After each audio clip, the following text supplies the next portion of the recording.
Si vous n'avez jamais vu de zélotes dans l'évangile, parce que le véritable zélote, ce n'est pas notre frère Serge. Moi, je suis un premier zélote. Parce que j'ai donné la définition de ces zélotes-là. Nous sommes des hommes qu'on a déjà tués depuis longtemps. Un cadavre qui marche.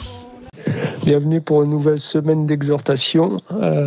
Aujourd'hui, le sujet, ce sera une parabole qui est très connue dans ce qu'on appelle Assemblée des Saints, qui sera la parabole des 10 vierges, parce qu'il y a beaucoup d'enseignements là-dessus. En concertation avec d'autres ministres, et selon une pensée que j'ai, qui me trotte depuis longtemps, et qui m'a été mise à cœur hier, j'aimerais qu'on revienne sur cette parabole et vous verrez qu'on peut voir les choses différemment de l'enseignement qui a déjà été donné dessus. Donc, au lieu de prendre directement la parabole des 10 vierges, je vais commencer avec la parabole qui est juste au-dessus en Matthieu. Donc, ça se trouve en Matthieu au chapitre 24, au verset 36. Alors, Matthieu chapitre 24, verset 36, voici ce qui est dit. Là, c'est Jésus qui parle. Quant au jour et à l'heure, personne ne les connaît. Pas même les anges du ciel, ni même le Fils, mon Père seul les connaît. Ce qui est arrivé à l'époque de Noé arrivera de même au retour du Fils de l'homme. En effet, dans les jours précédant le déluge, les hommes mangeaient et buvaient, mariaient leurs enfants, jusqu'au jour où Noé est entré dans l'arche. Ils ne se sont doutés de rien jusqu'à ce que le déluge vienne et les emporte tous. Il en ira de même au retour du Fils de l'homme. Alors 2 hommes seront dans un champ, l'un sera pris et l'autre laissé. 2 femmes moudront à la meule, l'une sera prise et l'autre laissée.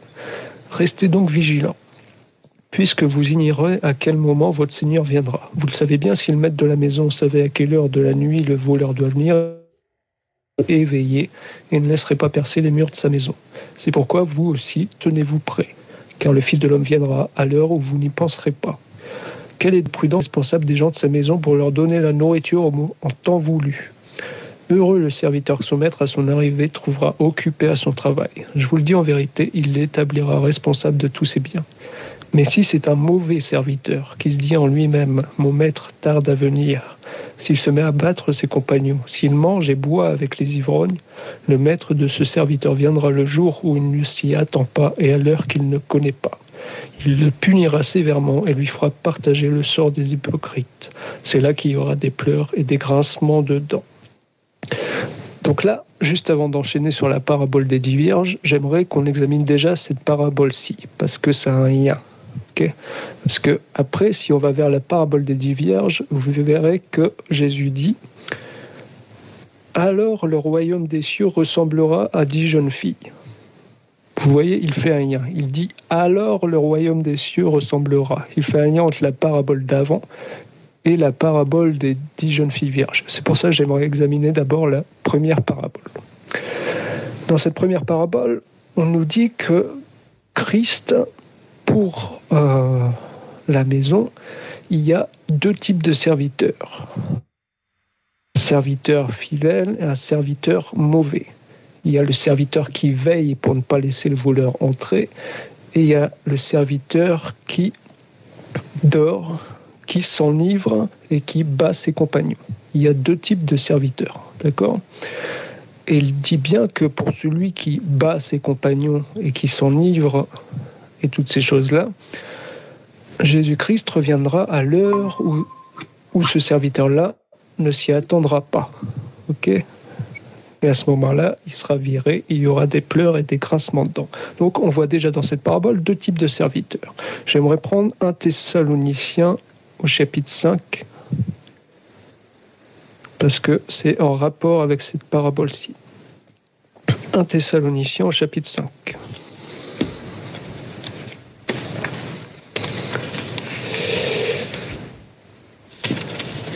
C'est au verset 2. Bon, je vais prendre au verset 1 plutôt. En ce qui concerne les temps et les moments, vous n'avez pas besoin, frères et sœurs, qu'on vous écrive à ce sujet. En effet, vous savez bien vous-même que le jour du Seigneur viendra comme un voleur dans la nuit.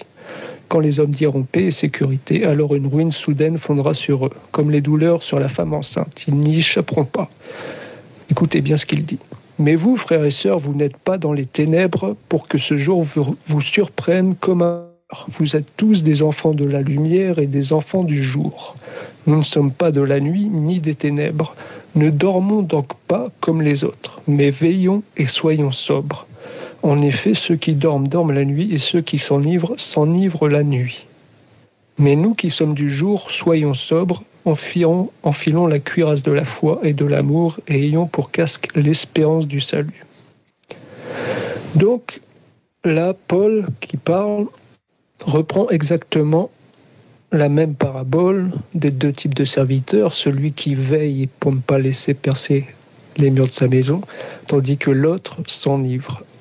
Il nous déclare ici quelle est la différence entre les deux types de serviteurs. Celui qui veille, c'est nous qui sommes du jour et des enfants de la lumière. D'accord ? Par contre, celui qui s'enivre, c'est celui qui est des ténèbres et de la nuit. Donc là, on peut définir déjà deux types de serviteurs. Celui qui est de la lumière et celui qui est des ténèbres. Reprenons maintenant la parabole. Maintenant, on va s'attaquer à la parabole des 10 jeunes filles vierges. Alors, Matthieu 25, parce que c'est la continuité. Ça va être exactement la même chose. Voici ce qu'il dit. Alors le royaume des cieux ressemblera à 10 jeunes filles qui ont pris une lampe pour aller à la rencontre du marié. 5 d'entre elles étaient folles et 5 étaient sages. Celles qui étaient folles ne prirent pas d'huile avec elles en emportant leur lampe, tandis que les sages prirent avec leur lampe de l'huile dans des vases. Comme le marié tardait, toutes s'assoupirent et s'endormirent. Au milieu de la nuit, on cria « Voici le marié, allez à sa rencontre ». Alors toutes ces jeunes filles se réveillèrent et préparèrent leurs lampes. Les folles dirent aux sages « Donnez-nous de votre huile, car nos lampes s'éteignent ». Les sages répondirent « Non, il n'y en aurait pas assez pour nous et pour vous. Allez plutôt chez ceux qui en vendent et achetez-en pour vous. » Pendant qu'elles allaient en acheter, le marié arriva. Celles qui étaient prêtes entrèrent avec lui dans la salle des noces et la porte fut fermée. Plus tard, les autres jeunes filles vinrent et dirent « Seigneur, Seigneur, ouvre-nous » Mais il répondit « Je vous l'ai dit en vérité, je ne vous connais pas. Restez donc vigilants, puisque vous ne savez ni le jour ni l'heure où le Fils de l'homme viendra. » Donc là, on voit deux types, deux jeunes filles vierges. Il y en a 5 qui sont sages et 5 qui sont folles. Et on nous dit bien, alors le royaume des cieux ressemblera à 10 jeunes filles. Donc ces 10 jeunes filles-là sont dans le royaume des cieux. D'accord ? Mais il y a 5 folles et 5 sages. Mais maintenant, j'aimerais qu'on définisse la folie par rapport à Dieu. Parce que là, ça se passe dans le royaume des cieux. Donc, qu'est-ce que Dieu considère comme de la folie ? Je ne vais pas aller vers la sagesse. Vous savez que la sagesse, selon Dieu, c'est de bien se comporter en enfant de la lumière. Donc, je vais définir la folie selon Dieu par les Écritures. Pour ça, on va aller voir en 1 Corinthiens au chapitre 3. Je prends l'Écriture. 1 Corinthiens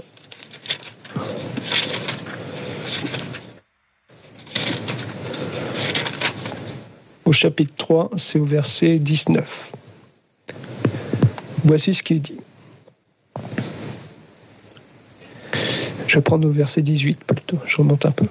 Que personne ne se trompe lui-même. Si quelqu'un parmi vous pense être sage selon les critères de l'ère actuelle, qu'il devienne fou afin de devenir sage. Car la sagesse de ce monde est une folie devant Dieu. Donc là, on nous dit que la sagesse de ce monde devant Dieu, c'est de la folie. Donc dans le royaume des cieux, ce qui est de la folie pour Dieu, c'est la sagesse du monde. On comprend alors que les 5 jeunes filles, il y en a 5 qui vivent selon la sagesse de ce monde, tandis qu'il y en a 5 qui sont sages pour Dieu, c'est-à-dire qui vivent selon Dieu. C'est exactement la même chose que la parabole du dessus, où il y a 5 serviteurs, où il y a les serviteurs, pas 5, où il y a les serviteurs de la lumière et les serviteurs des ténèbres. D'accord ? Vous verrez que les 5 sages ont l'huile dans leur lampe, tandis que les 5 folles n'ont pas d'huile. Or, si vous vous rappelez ce qu'a fait Élisée avec le miracle de l'huile, il y a une veuve qui a un pot d'huile, et avec ce pot d'huile, il multiplie les pots.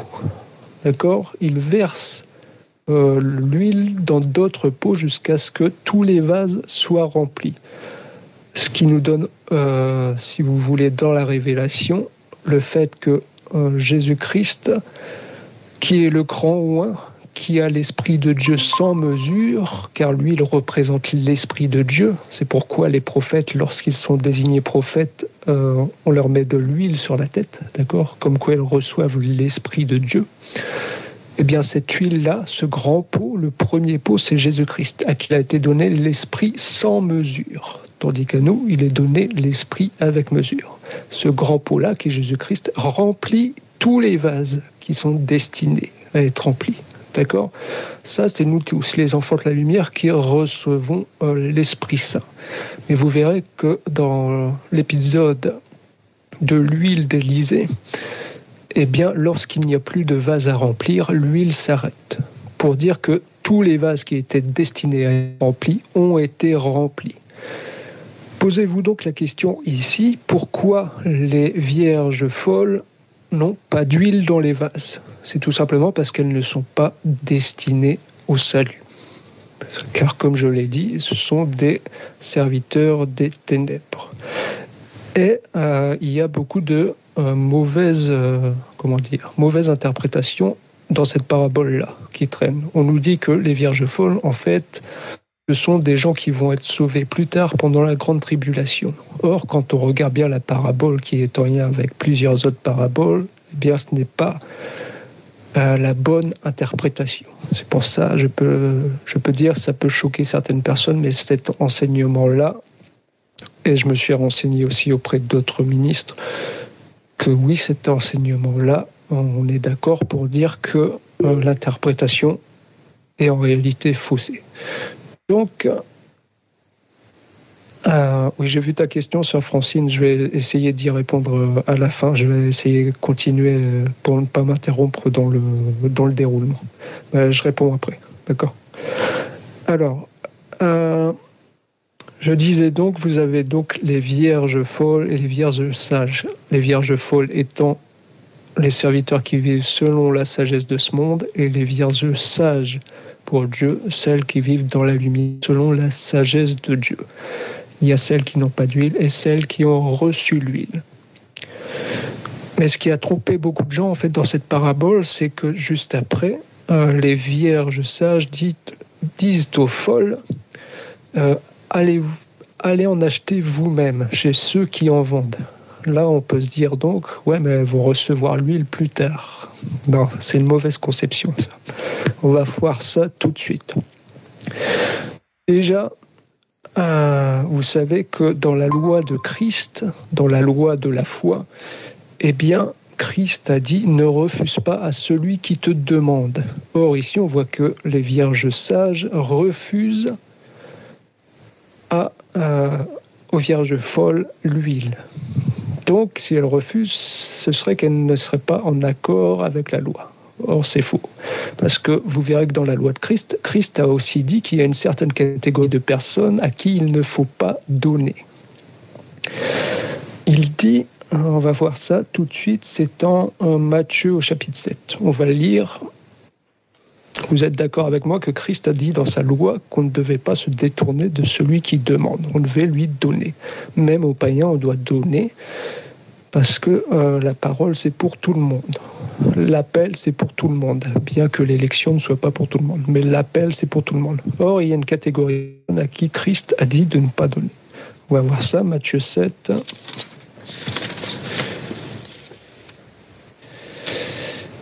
Matthieu 7 au verset 6. C'est ce que dit Jésus.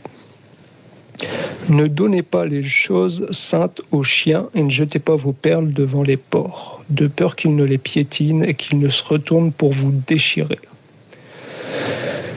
Voilà, si on prend l'interprétation littérale, ici on peut se dire que les chiens, ce sont les païens, et on peut dérouler comme ça tout un processus de pensée, mais qui n'est pas correct. Il faut prendre l'ensemble de la phrase, c'est-à-dire qu'on relie les chiens et les porcs.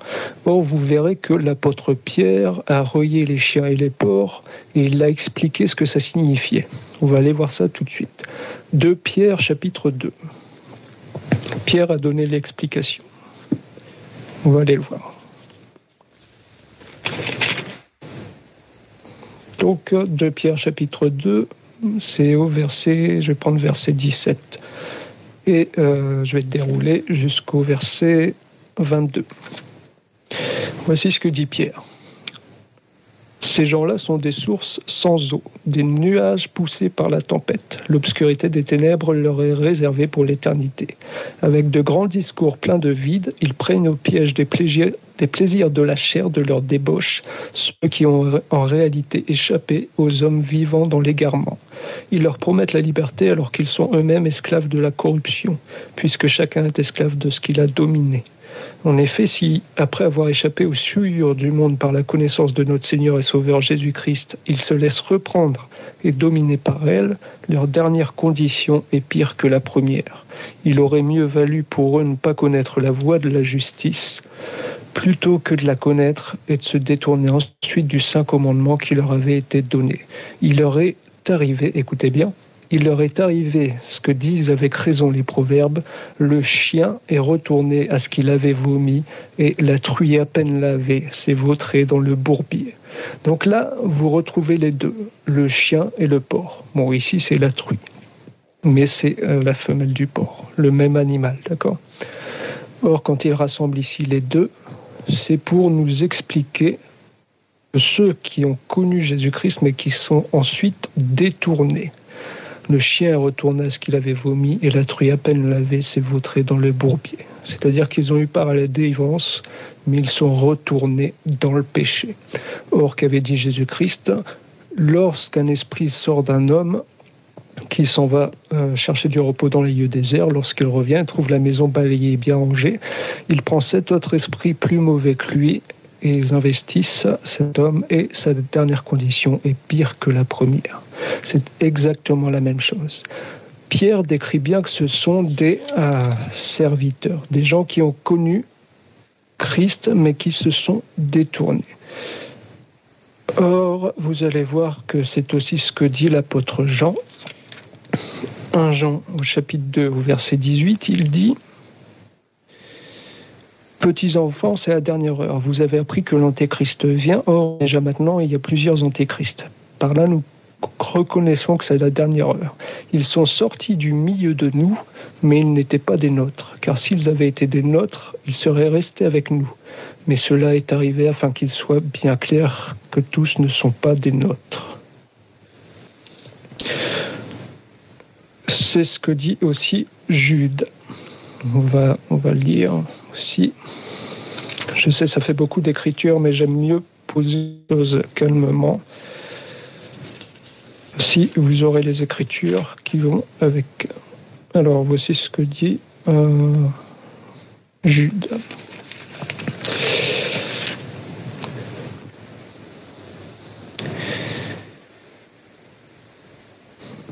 Il dit à peu près la même chose que Pierre. Ce sont des écueils dans vos agapes, où ils festoient sans scrupule et ne prennent soin que d'eux-mêmes.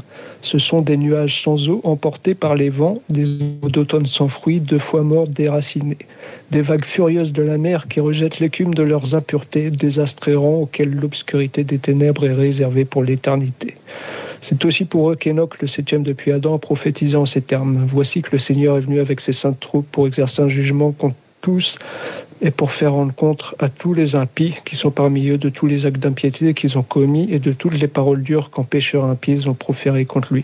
Toujours mécontents, ces hommes se plaignent sans cesse de leur sort et marchent suivant leurs désirs. Ils tiennent de grands discours et flattent les gens par intérêt.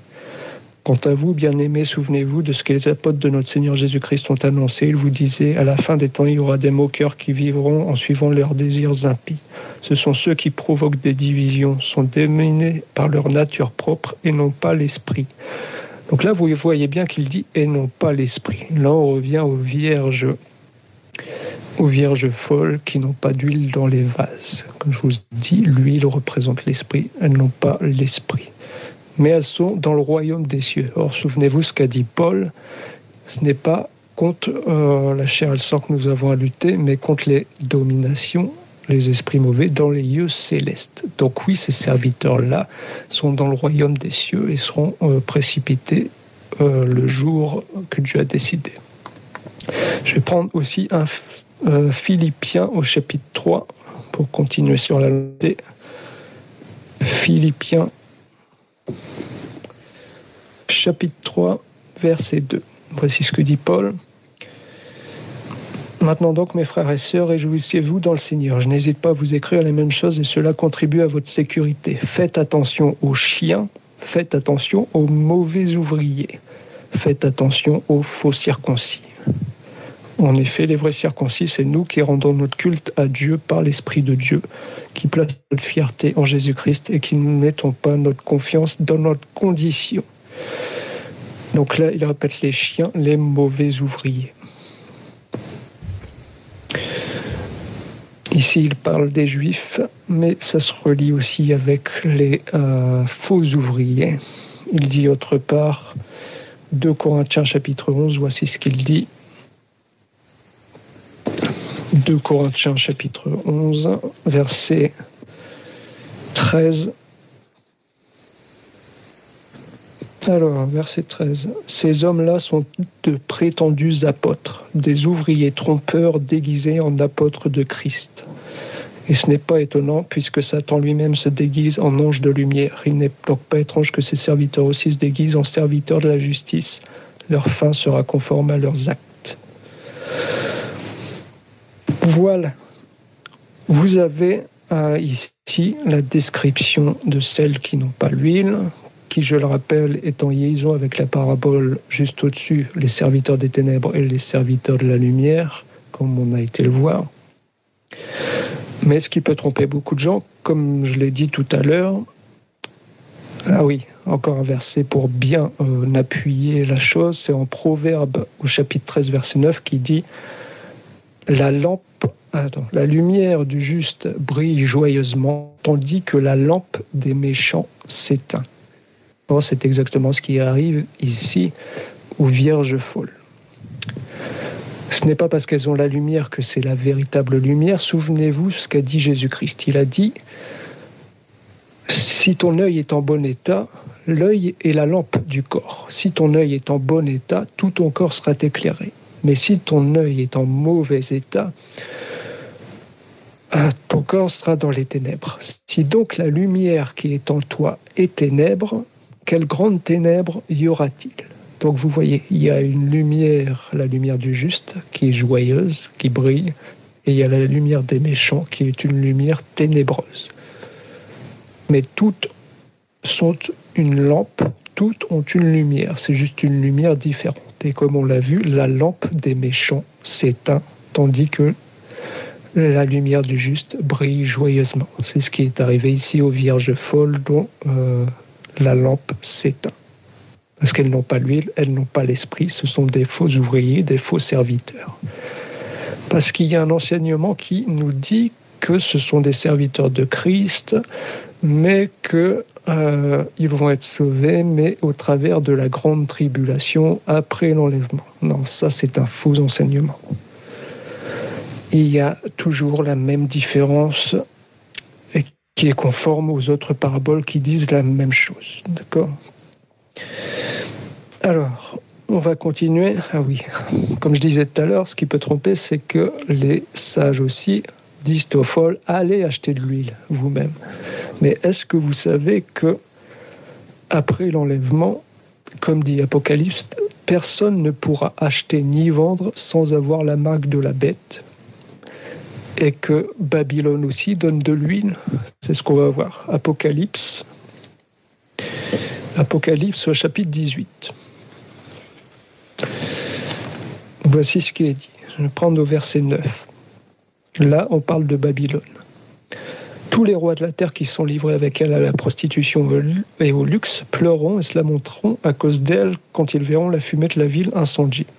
Ils se tiendront à distance par crainte de son tourment et ils diront « Malheur, malheur, la grande ville, Babylone, la ville puissante. En une seule heure, ton jugement est venu. » Les marchands de la terre pleurent aussi et sont dans le deuil à cause d'elle, parce que plus personne n'achète leur cargaison. Écoutez bien, cargaison d'or, d'argent, de pierres précieuses, de perles, de fin lin, de pourpre, de soie, d'écarlate, de toutes sortes d'objets en ivoire, en bois très précieux, en bronze, en fer et en marbre, de cannelle, d'aromates, de parfums, de myrrhe, d'encens, de vin, d'huile, de fine farine, de blé, de bœuf, de brebis, de chevaux, de chars, de corps et d'âmes humaines. Ça, c'est toutes les cargaisons qui viennent de Babylone. Et dans ces cargaisons-là, Babylone vend bel et bien de l'huile. D'accord ? Ce n'est pas parce que les vierges sages disent aux folles d'aller acheter de l'huile que les folles vont recevoir l'esprit. Non, non, elles vont acheter l'huile de Babylone. Parce que personne ne pourra acheter ni vendre sans avoir la marque de la bête. Tout ce qu'il y aura à acheter et vendre, c'est chez Babylone, après l'enlèvement. D'accord ? Voilà. Donc déjà, on a décortiqué la parabole. Mais je vais désormais vous montrer d'autres paraboles qui sont exactement la même chose et qui disent exactement la même chose. Outre la parabole juste avant, qu'on a lue avant la parabole des 10 vierges, qui concerne les serviteurs de la lumière et les serviteurs qui s'enivrent, les serviteurs qui restent éveillés et ceux qui s'enivrent, eh bien on va lire d'autres paraboles qui disent exactement la même chose. Voilà, on va aller en Matthieu au chapitre 7 au verset 21. Matthieu chapitre 7 au verset 21.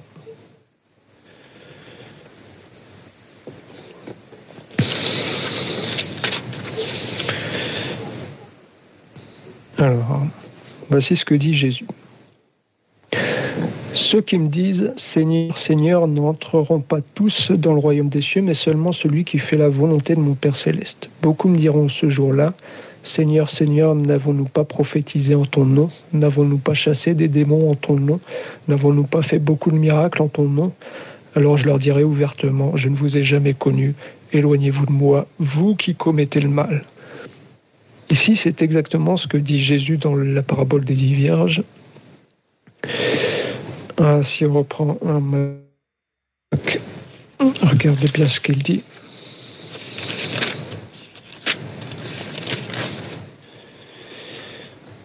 Plus tard, les autres jeunes filles vinrent et dirent « Seigneur, Seigneur, ouvre-nous » Mais il répondit « Je vous le dis en vérité, je ne vous connais pas. » Ok, c'est la même chose. Dans l'autre, il leur dit « Je ne vous ai jamais connu. » On va voir encore une autre parabole, encore deux, pour bien appuyer, parce que ce sont deux qui racontent exactement la même chose dans le domaine prophétique. Donc on va aller voir Matthieu 13. Matthieu 13, c'est au verset 47. C'est ce que dit Jésus. Le royaume des cieux ressemble encore à un filet jeté dans la mer et qui ramène des poissons de toutes sortes. Quand il est rempli, les pêcheurs le tirent sur le rivage et s'asseyent, puis ils mettent dans des paniers ce qui est bon et jettent ce qui est mauvais. Il en ira de même à la fin du monde. Les anges viendront séparer les méchants d'avec les justes et les jetteront dans la fournaise de feu où il y aura des pleurs et des grincements de dents. Donc, on voit ici qu'il compare le royaume des cieux à un filet, et dans ce filet-là, qui est le royaume des cieux, il y a toutes sortes de poissons qui entrent. Il y a les bons et les mauvais. Mais ce n'est qu'à la fin du monde qu'il y aura séparation entre les bons et les mauvais. Mais tous sont dans le royaume des cieux. Mais ce n'est qu'à la fin qu'il y aura séparation. D'accord ? C'est la même chose. Alors le royaume des cieux ressemblera à 10 jeunes filles. Vous voyez, tous sont dans le royaume des cieux, mais il y aura séparation. Et enfin, une dernière parabole qui dit encore la même chose, Matthieu 13, verset 24.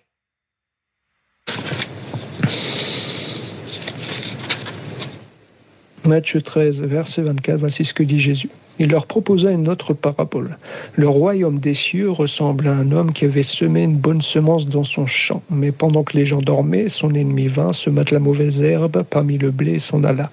Lorsque le blé eut poussé et donné du fruit, la mauvaise herbe apparut aussi. Les serviteurs du maître de la maison vinrent lui dire « Seigneur, n'as-tu pas semé une bonne semence ? Comment se fait-il donc qu'il y ait de la mauvaise herbe ?» Il leur répondit, « C'est un ennemi qui a fait cela. » Les serviteurs lui dirent, « Veux-tu que nous ayons l'arracher ?» Non, dit-il, de peur qu'en arrachant la mauvaise herbe, vous ne déraciniez en même temps le blé. Laissez l'un et l'autre pousser ensemble jusqu'à la moisson, et au moment de la moisson, je dirai au moissonneur, arrachez d'abord la mauvaise herbe, ayez l'engerbe pour la brûler, mais amassez le blé dans mon grenier. Je vais aller directement à l'explication. qu'il donne juste après. Celui qui sème la bonne semence, c'est le Fils de l'homme. Le champ, c'est le monde. Regardez bien, ici il dit le champ, c'est le monde. Mais vous verrez que le monde n'a pas la même définition que d'habitude. Le champ, c'est le monde. La bonne semence, ce sont les enfants du royaume. La mauvaise herbe, ce sont les enfants du mal. L'ennemi qui l'a semé, c'est le diable. La moisson, c'est la fin du monde. Les moissonneurs, ce sont les anges. Comme on arrache la mauvaise herbe et la jette au feu, on fera de même à la fin du monde. Le Fils de l'homme enverra ses anges. Regardez bien ce qu'il dit. Ils arracheront de son royaume. Ah. Donc là, juste avant, il nous dit le champ, c'est le monde. Mais ensuite, il nous dit que, en réalité, ce champ-là, c'est le royaume. Là, on comprend que lorsque Dieu dit Dieu a envoyé son Fils unique, Dieu a tant aimé le monde qu'il a envoyé son Fils afin que par lui,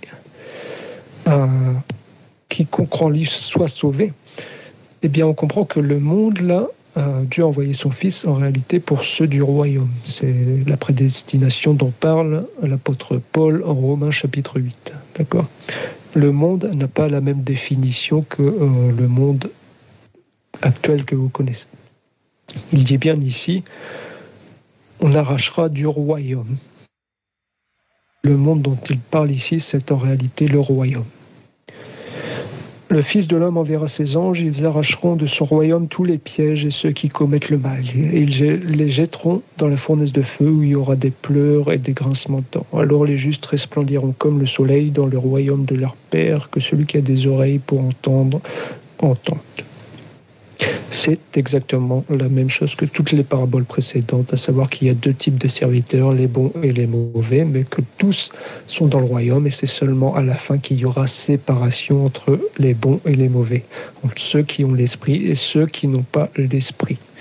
Maintenant, je conçois qu'il y a aussi des versets qui peuvent vous troubler et vous amener à dire qu'il y aura quand même des non-juifs qui seront sauvés après la grande tribulation. Donc, on va prendre ce verset qui peut troubler. On va aller voir en Apocalypse au chapitre 7. Allons voir ça. Apocalypse, chapitre 7. C'est au verset 9. Mais je vais prendre au verset 4. Ici, on parle des 144 000, à savoir qu'après l'enlèvement, eh bien, il y a 144 000 juifs qui vont suivre les deux prophètes et qui vont être sauvés au travers des deux prophètes. Mais si on lit attentivement tous les prophètes de la Bible, on se rend compte qu'Israël est sauvé en deux fois. Il y a 144 000 qui seront sauvés par l'enseignement des deux prophètes, puis ils seront mis à mort, les deux prophètes. Et là, il y aura règne de l'Antéchrist. Mais à la toute fin, il y aura le reste d'Israël qui sera sauvé et dont le péché sera ôté. Donc Israël est sauvé en deux fois. D'abord 144 000 avec les deux oins, puis à la toute fin, Dieu déversera son esprit sur le reste d'Israël. Ici, on prend Apocalypse au verset 4. Voici ce qu'il dit. « Puis j'entendis le nombre de ceux qui avaient été marqués de cette empreinte. Ils étaient 144 000 de toutes les tribus d'Israël. De la tribu de Juda, 12 000 marqués de cette empreinte. De la tribu de Ruben, 12 000. De la tribu de Gad, 12 000. De la tribu d'Asser, 12 000. De la tribu de Nephtali, 12 000. De la tribu de Manassé, 12 000. De la tribu de Siméon, 12 000. De la tribu de Lévi, 12 000. De la tribu d'Issachar, 12 000. De la tribu de Zabulon, 12 000. De la tribu de Joseph, 12 000.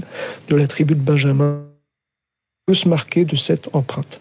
Donc là, ce sont les 144 000, comme je vous ai dit, qui vont suivre l'enseignement des deux prophètes pendant 3 ans et demi. Ensuite, au verset 9, voici ce que nous dit Apocalypse. Après cela, je regardais et je vis une foule immense que personne ne pouvait compter. C'étaient des hommes de toute nation, de toute tribu, de tout peuple et de toute langue. Ils se tenaient debout devant le trône et devant l'agneau, habillés de robes blanches, des feuilles de palmier à la main. Ils criaient d'une voix forte.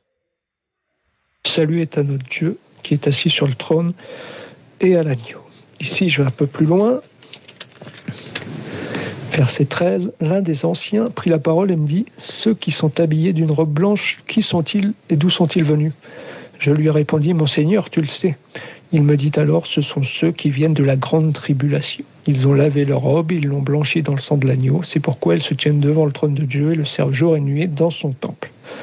Celui qui assis sur le trône les abritera sous sa tente. Écoutez bien, ils n'auront plus faim, ils n'auront plus soif, le soleil ne les frappera plus, ni aucune chaleur brûlante. En effet, l'agneau qui est au milieu du trône prendra soin d'eux, il les conduira aux sources des eaux de la vie, et Dieu essuiera toute larme de leurs yeux.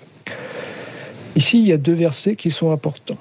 Il est dit, ils n'auront plus faim, ils n'auront plus soif, le soleil ne les frappera plus, ni aucune chaleur brûlante. Or, si on va voir dans le domaine prophétique, c'est-à-dire chez les prophètes, eh bien, le prophète Ésaïe, il me semble bien que, oui, voilà, c'est Ésaïe au chapitre 49. Si on lit Ésaïe chapitre 49 au verset 8, on retrouve exactement la même phrase. Or, si vous lisez tout le chapitre, et même ce qu'il y a avant, vous vous rendez compte que cette phrase est en rapport avec le retour complet d'Israël auprès de Dieu lorsque Jésus revient sur terre, lorsque l'Éternel revient pour régner. Donc ici, la foule dont il s'agit, de personnes de toutes les nations, de tous les peuples et de toutes les langues qui sont sauvées pendant la grande tribulation, eh bien c'est simplement la deuxième partie d'Israël qui revient vers Dieu. Après le règne antéchrist, lorsque l'Éternel revient, comme il le dit en Zacharie, il me semble que 12 au verset 10, il déversera son esprit. Tout œil le verra, même ceux qui l'ont crucifié. Ils pleureront sur lui comme on pleure sur un fils unique. Il s'agit ici d'Israël, car l'esprit sera déversé sur la maison de David. D'accord ? Si on va voir dans le domaine prophétique, encore chez le prophète Jérémie, c'est pareil. Il parle du retour d'Israël auprès de Dieu à la toute fin, lorsque l'Éternel pied sur le mont des Oliviers et que le mont des Oliviers se sépare en 2. Ça, c'est le prophète Zacharie aussi qui dit ça, que on va le lire. On va aller le lire. Zacharie. Alors, Zacharie, c'est chapitre 14. Voici ce qui est dit. Voici qu'arrive un jour pour l'Éternel, et l'on partagera au milieu de toi le butin qu'on t'a pris. Je rassemblerai toutes les nations pour qu'elles attaquent Jérusalem. La ville sera prise, les maisons seront pillées, les femmes violées. La moitié de la ville partira en exil, mais le reste du peuple ne sera pas éliminé de la ville. Là, c'est donc après la mort des 2 prophètes. On annonce l'exil d'Israël. Ah non, pardon, c'est le retour de l'Éternel, vu qu'il dit juste après. L'Éternel sortira combattre ces nations comme il combat le jour de la bataille. Donc il faut savoir que... Pardon, frère Roland, le micro. Frère Joachim ? Oui, frère Roland. Non, je continue encore. Ah, d'accord. Désolé. Non, tu peux... Comment ? Tu peux fermer ton micro, s'il te plaît. Ça marche. T'attends combien de minutes ? Pas longtemps, t'inquiète. D'accord, merci. Alors, je disais donc, là, le passage de Zacharie au chapitre 14, c'est donc le tout dernier. C'est lorsque toutes les nations se rassemblent contre Jérusalem et l'Éternel revient pour délivrer son peuple. C'est donc la seconde délivrance d'Israël, après le règne antéchrist. Voici ce qui est dit. L'Éternel sortira et combattra ces nations comme il combat le jour de la bataille. Ses pieds se poseront ce jour-là sur le mont des Oliviers qui est vis-à-vis de Jérusalem, du côté est. Le mont des Oliviers se fendra par le milieu, d'est en ouest, et une très grande vallée se formera. Une moitié de la montagne reculera vers le nord et une moitié vers le sud. Vous fuirez alors la vallée de la montagne, car la vallée des montagnes s'étendra jusqu'à Hadzel. Vous fuirez comme vous avez fui devant le tremblement de terre lors du règne d'Ozias sur Juda. Donc là, on nous indique bien que lorsque toutes les nations se rassembleront contre Jérusalem, l'Éternel posera son pied sur le mont des Oliviers et le combattra contre toutes ces nations-là. C'est ce qui est appelé aussi Armageddon. Et vous savez que Jésus-Christ, lorsqu'il part en acte des apôtres, je ne sais pas si vous vous rappelez, regardez bien ce qu'il dit. Ce que dit les 2 anges aux apôtres, en tout cas lorsque Jésus-Christ est enlevé au ciel. Regardez bien ce qui est écrit. Actes des Apôtres, chapitre 1, verset 9. Ici, on parle de Jésus. Après avoir dit cela, il s'éleva dans les airs pendant qu'ils le regardaient. Une nuée le cacha à leurs yeux. Et comme ils avaient le regard fixé dans le ciel, pendant qu'ils s'en allaient, 2 hommes habillés de blanc leur apparurent et dirent « Hommes de Galilée, pourquoi restez-vous à regarder le ciel? Ce Jésus qui a été enlevé au ciel du milieu de vous reviendra de la même manière que vous l'avez allé au ciel. » Alors ils retournèrent à Jérusalem de la colline appelée Mont des Oliviers, qui est près de Jérusalem, à la distance d'1 kilomètre environ. Donc là, quand on regarde dans Actes des Apôtres, lorsque Jésus est enlevé au ciel, ils sont tous sur le Mont des Oliviers. Et les 2 anges disent bien aux apôtres que Jésus, tel qu'il a été enlevé là, au Mont des Oliviers, et qui a été couvert par une nuée, eh bien il reviendra exactement de la même manière. Or, c'est ce qui est dit en Zacharie, l'Éternel posera ce jour-là son pied sur le Mont des Oliviers. Tel que Jésus est parti du Mont des Oliviers, il reviendra pareillement au Mont des Oliviers. Maintenant, revenons à Apocalypse. Donc, je vous ai dit qu'il y a un verset qui troublait, selon que tous ceux qui seront habillés de robes blanches après le salut des 144 000, on dit ce sont tous ceux qui sont venus de la grande tribulation et qu'ils sont de toutes les nations, de toutes les langues et de tous les peuples. Or, regardez bien ce qui est dit à propos des Juifs. Parce que ça peut troubler. On peut se dire, bon, ok, c'est des non-juifs qui vont être sauvés pendant la grande tribulation. Non, non, non. Regardez bien ce qui est dit à propos d'Israël. Acte chapitre 2, verset 5. Or, il y avait en séjour à Jérusalem des Juifs, hommes pieux venus de toutes les nations qui sont sous le ciel. À ce bruit, ils accoururent en foule et ils furent stupéfaits parce que chacun les entendait parler dans sa propre langue. Ils étaient tous remplis d'étonnement et d'admiration. Ils se disaient les uns aux autres, ces gens qui parlent ne sont-ils pas tous galiléens? Comment se fait-il donc que nous les entendions chacun dans notre propre langue, notre langue maternelle? Parthes, Mèdes, Élamites, habitants de la Mésopotamie, de la Judée, de la Cappadoce, du Pont, de l'Asie, de la Phrygie, de la Pamphylie, de l'Égypte, du territoire de la Libye voisine, de Cyrène, et résidents venus de Rome, juifs de naissance ou par conversion, crétois et arabes, nous les entendons parler de notre langue des merveilles de Dieu. Donc là, on voit déjà que Israël, les Juifs, peuvent aussi être considérés de toutes les nations et de toutes les langues. Maintenant, en Apocalypse, il est écrit aussi de tous les peuples, et ça peut troubler. Mais regardez bien ce que dit Actes des Apôtres, toujours au chapitre 4, à propos d'Israël. Voici ce qui est dit, verset 27. Il est bien vrai qu'Hérode et Ponce Pilate se sont ligués dans cette ville avec les nations et les peuples d'Israël contre ton saint serviteur Jésus. Donc, on dit les peuples d'Israël. Israël, c'est pas un seul peuple.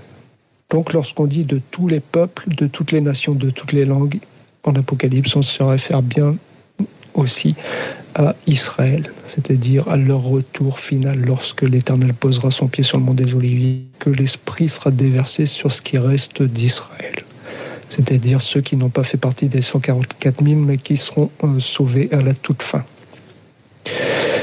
Voilà, donc non, il n'y aura pas... les vierges folles ne sont pas des non-juifs qui vont être sauvés pendant la grande tribulation. Il y a un seul salut pour les non-juifs, c'est l'enlèvement. Ce qui se passe après concerne Israël. D'abord les 144 000 d'Israël, puis à la toute fin, le reste d'Israël qui est sauvé.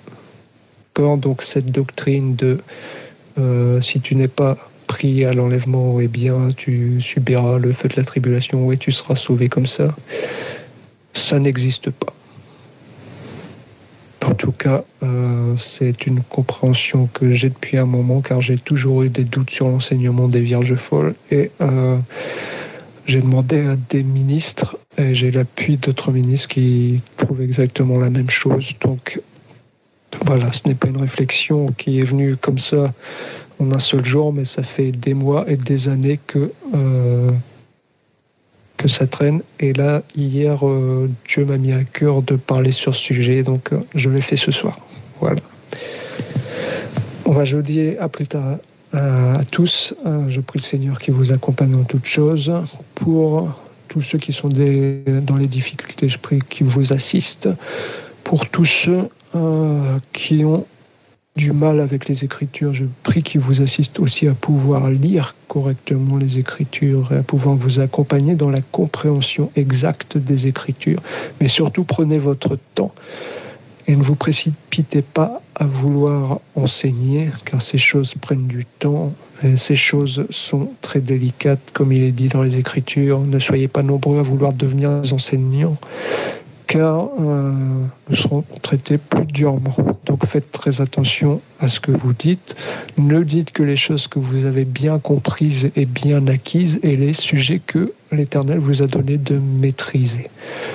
Comme l'avait dit Jésus, nous ne rendons témoignage que de ce que nous avons vu et entendu. Si l'Éternel t'a fait voir quelque chose, t'a fait entendre sa voix, et que tu as la bonne compréhension et la bonne maîtrise de ce sujet-là, vas-y, lance-toi.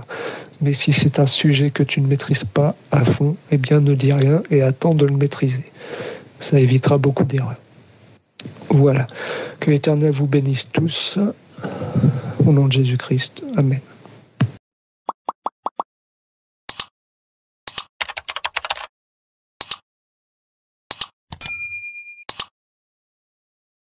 Nazako matangai, nazako matangai, nga nazako matangai.